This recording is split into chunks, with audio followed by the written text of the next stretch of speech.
বাংলাদেশ জামাত ইসলামী ঐতিহ্যবাহী ইউনিয়ন জীবন ইউনিয়নের ঐতিহ্যবাহী গ্রাম খান্দই গ্রাম কর্তৃক আয়োজিত আজকের এই নির্বাচনী পথসভার সম্মানিত সভাপতি, সম্মানিত প্রধান অতিথি, গণমানুষের সংগঠন বাংলাদেশ জামাত ইসলামী কেন্দ্রীয় মজলিস শূরার সম্মানিত সদস্য 47 নওগাঁ 2 আসনে আগামী দিনে 10 দলীয় জোট মনোনীত প্রার্থী বিশিষ্ট সমাজসেবক ইঞ্জিনিয়ার এনামুল হক, উপস্থিত সম্মানিত বিশেষ অতিথি জনাব হুমায়ুন কবির চৌধুরী সহ উপজেলা এবং ইউনিয়নের বিভিন্ন পর্যায়ে দায়িত্বশীল ভাইয়েরা, মহান আল্লাহ রাব্বুল আলামিনের দরবারে শুকরিয়া আদায় করছি আলহামদুলিল্লাহ। রাসূলুল্লাহ সাল্লাল্লাহু আলাইহি ওয়াসাল্লামের উপর দরুদ তাসলিমা প্রেরণ করছি সাল্লাল্লাহু আলাইহি ওয়াসাল্লাম। সম্মানিত ভাইয়েরা, কেমন আছেন আপনারা? জি আলহামদুলিল্লাহ। আগামী 12 ফেব্রুয়ারি নির্বাচনের জন্য কি আপনারা প্রস্তুতি গ্রহণ করেছেন? যে আমরা সবাই ঐতিহাসিক 12 ফেব্রুয়ারি নির্বাচনে দলবদ্ধভাবে নির্বাচনে ভোট দেওয়ার জন্য আমরা যাব। কেউ যদি কোনো ডিস্টার্ব দেওয়ার চেষ্টা করে আমরা কোনো ডিস্টার্ব শুনতে রাজি নই। আমরা 17 বছর পরে ভোট দেওয়ার একটা সুন্দর পরিবেশ পাচ্ছি।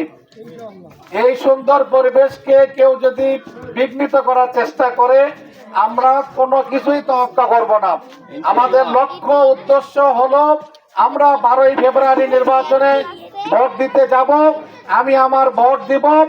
এরপরে নতুন বাংলাদেশ তৈরি করার জন্য আমি একজন গর্বিত সদস্য হিসেবে আমি ভূমিকা রাখতে চাই। সম্মানিত ভাই বোনেরা, আপনারা এই 55 বছর বিভিন্ন দলকে ভোট দিয়েছেন, বিভিন্ন ভাবে তারা এই রাষ্ট্র পরিচালনা করেছেন। এই রাষ্ট্র পরিচালনা করতে গিয়ে আমরা কি পেয়েছি? আমরা বারবার দুর্নীতিতে এই রাষ্ট্রকে চ্যাম্পিয়ন পেয়েছি। বলেন, এই জন্য কি রাষ্ট্র স্বাধীন করা হয়েছিল? আমরা এই দুর্নীতির হাত থেকে, সন্ত্রাসের হাত থেকে, চাঁদাবাজদের হাত থেকে দেশকে রক্ষা করার জন্য 10 দলীয় জোট ঐক্যবদ্ধভাবে 12 ফেব্রুয়ারি নির্বাচনে অংশগ্রহণ করছে। আমরা আমাদের ব্যালটের মাধ্যমে 10 দলীয় জোটের প্রার্থী ইঞ্জিনিয়ার এনামুল হকের ভাইকে দাঁড়িপাল্লা মার্কায় ভোট দিয়ে বিপুল ভোটের ব্যবধানে বিজয়ী করবো ইনশাআল্লাহ। সম্মানিত ভাইয়েরা, সারা বাংলাদেশে কিন্তু স্লোগান শুরু হয়েছে, গণজোয়ার তৈরি হয়েছে। আপনি যেখানে যাবেন, আপনি মাঠে যান, আপনি ঘাটে যান, বাজারে যান, আপনি রিক্সায় চলেন, ভ্যানে চলেন, আপনি বাসে চলেন, যে জায়গায় চলেন, শুধু বলবেন একটু যে এবারে ভোটটা আগ দেওয়া যায়। তখন ওখানকার যারা প্যাসেঞ্জার তারাই নিজেরাই বলবে এবারে ভোট আমরা দাঁড়িপাল্লায় দিতে চাই। ঠিক কিনা বলেন? সব জায়গায় স্লোগান শুরু হয়েছে। আমরা মা বোনদের উদ্দেশ্যে বলতে চাই যে আমরা একটা সুন্দর বাংলাদেশ তৈরি করতে চাই, যে বাংলাদেশে আপনারা নিরাপদ থাকতে পারবেন।